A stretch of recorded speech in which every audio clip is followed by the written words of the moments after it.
among the first, like. Well, the only art theater in town then was down on Pennsylvania Avenue Northwest, and I can't recall the name just exactly now. Maybe you could. It was down at 1900 block or something, Northwest.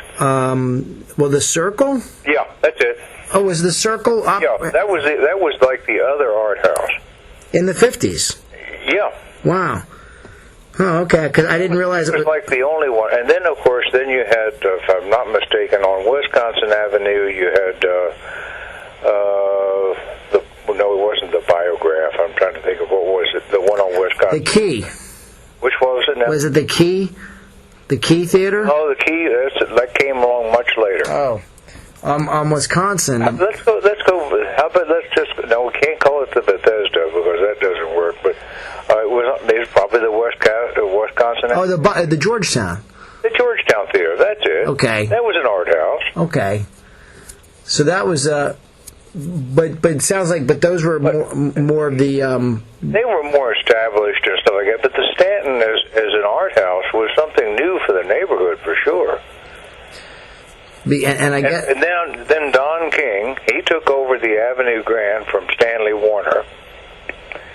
Don King booked in his first big show I'm not sure it was the silent version, but it was probably Uncle Tom's Cabin. At the Avenue Grand? At the Avenue Grand. And he was kicking off the silent policy. Or say an art policy. So that was around the same time? About the same time. Wow. I wish Don passed away. I'm sorry. I wonder if he had anything to do with the Buster Keaton. The Buster Keaton. It's funny. I'm fascinated by all the different parts of the story, but there's several of us who are really curious in Buster Keaton being at the theater live. Okay, well, I can't help you on that because I don't know. He made a live appearance, but we don't know if that's accurate. But I imagine Ed Lillard and at one time, my father he's from West Virginia, and he was raised in West Virginia. I wasn't, but he was, and he said one time he was renting a theater down nearby, and they had a Western. And the fellow got off the train and came over and said, "Listen, Buster Keaton's on the train behind me. Not Buster Keaton, excuse me. Hugh Gibson's on the train behind me. He's on his way to Cincinnati. He can stop over and see your theater." And Dad said, "Well, how much?" They said, the guy said, "Well, it'll be $100." And Dad said, "Well, we don't make $100, so that settled that." So Hugh Gibson never played the Alderson Theater. Wow. I wonder if he just stayed on the train and went on through. Yeah, kept on going. Wow. And then so how many years did you work with Roths, or? I was at the Stanton for 4 or 5 years, and then I left the Stanton.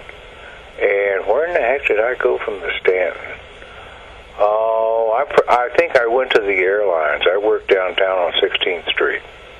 I was working for a lobbying company, air transport people.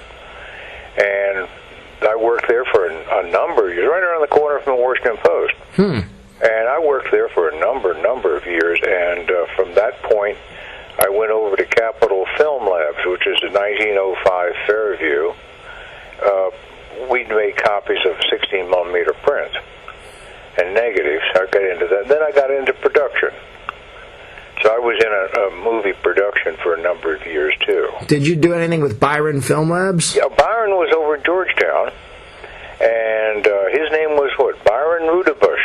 Right. Am I right? Right, exactly. I got it, right? You got it. And we were on New Jersey Avenue and K when we settled down. We were on Connecticut Avenue, but Byron was sort of a competitor.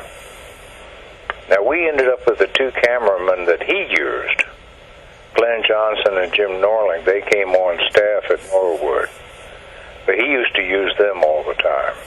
Your company was called Norwood? Norwood, Norwood Films? Norwood Films, that's it. Wow. And so you were a competitor to Byron. Yes, yes. One of the stories Glenn used to tell me that Byron had a boat. He used to take people out on the boat, and everybody would get drunk. And Byron told one of the fellows, he says, you know, you got to get back to the pier. He says, well, the guy says, I don't know anything about steering a boat. He says, well, look, all you do is steer for the Washington Monument. You can't go wrong. So the guy is steering for the Washington Monument, so he thinks, and Rudebush comes up and says, what in the world, you're going to put us aground? He says, I'm steering for the monument. He says, no, that's the Capitol Power Plant. Okay? I guess Byron fixed that, I imagine. Yeah. They didn't have a wreck. You know, my old boss, since all the principals are dead, he said that Byron paid his bills by processing medical films. Now, medical films is another word for obscene films. Really? That's how he paid his bills at night. Really? Processing medical films. Wow. It'd be, something you do yourself. You wouldn't have anybody hanging around. Sure. That makes sense, I guess. It sure beats putting them in your bathtub. Wow. I knew a guy named George Merrican. Did you know George Merrican? Oh, no, I did not. I can't even say I've heard the name. He was an editor for Byron. And did you make films yourself? Well, I worked in the office, nothing terribly exciting. I finally made it to secretary-treasurer. And then what happened to Norwood Films? Well, Norwood, let's see, they went on to bigger and better things. But this time I had left and I had gone back. This time I went back to the Plaza Theater, and it was owned by the Translux people. They had bought it from Roth, or maybe the Roth estate, because Mr. Sam had died, and Mr. Harry wasn't quite with it, and Paul was in the service at that time. So they sold off, and Translux took the theater, and they had the Translux Theater across the street, as you'll recall there.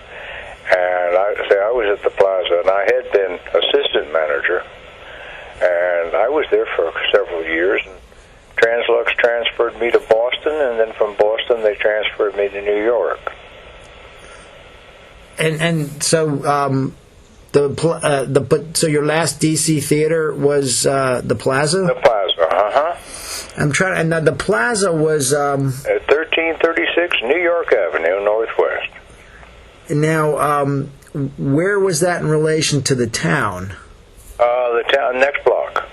The town was also the old Pix Theater, P-I-X, was at 13th and New York Avenue, and it was in the Masonic building. The auditorium was a terrible place for a movie theater because the floor was flat. You had no pitch at all, so when you wanted to look at the screen, you had to look up. You came out of the Pix Theater, you always had a headache. So you went to the Pix before it was the town? Yes. Well, they used to run these off-the-wall pictures. You see, really old films that they didn't do anything but just pay a flat amount. And they were... That was when it was the Pix. And then when Don King came in, I'm trying to think of what... I'm not going to say his first film was Psycho, but it was close to it. The Alfred Hitchcock. Sure. And I'm not going to say it, but he was trying to establish the theater. Don King was, yeah. I'm inclined to think it was Psycho, but I'm not sure. Well, yeah, he was an independent. And then, no, God, I've seen a lot of theaters, and I don't recall ever seeing a picture of the Plaza. Do you know when that was torn down or what happened? No, I can't tell you when because I was out of town. Okay. I can tell you where you want to go to find a picture of it. I've told Mr. Hadley this one time. I know it's in there because I've seen it. It's the Library of Congress, and you have to go into the index. There was a little magazine called as I recall, quit.